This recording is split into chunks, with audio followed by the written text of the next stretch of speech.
Alors, ce que nous attendions, c'était les règles fédérales en termes de manifestations privées au public. On se souvient, Genève a fixé 5 personnes maximum pour les réunions familiales et de manière générale les manifestations privées, peu importe d'ailleurs qu'elles se tiennent dans des lieux ouverts au public ou pas. Et nous avons vu que le droit fédéral a fixé la limite à davantage, à 50 personnes. Nous considérons pour notre part qu'il faut rester à 5 personnes, donc Genève garde ses limites. On se souvient que d'autres cantons ont été à 10 ou 15. Compte tenu de la situation actuelle, nous ne pouvons pas aller au-delà.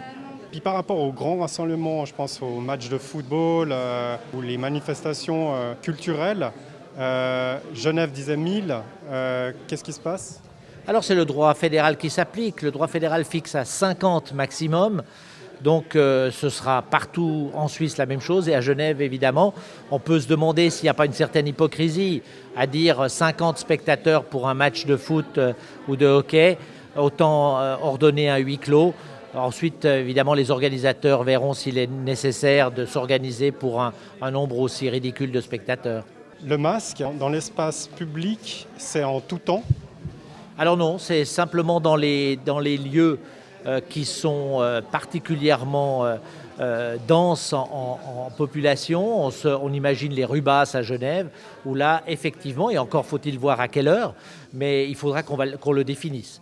Tout le monde perçoit bien à un moment donné, lorsqu'il est impossible, compte tenu du nombre de personnes dans la rue, de garder la distance et qu'il faut se protéger. Maintenant, vous aurez toujours une personne qui viendra vous dire écoutez, j'ai vu aucun panneau, donc on tâchera d'être un peu plus explicite pour celles et ceux qui n'ont pas cet élémentaire bon sens.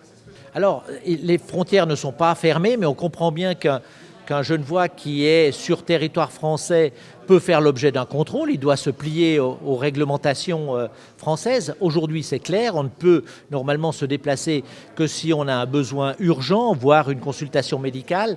Donc nous attendons aujourd'hui de savoir comment cela va être appliqué concrètement dans la région genevoise. J'ai entendu dire qu'on voulait des assouplissements. On comprend bien aussi qu'il y a des intérêts économiques.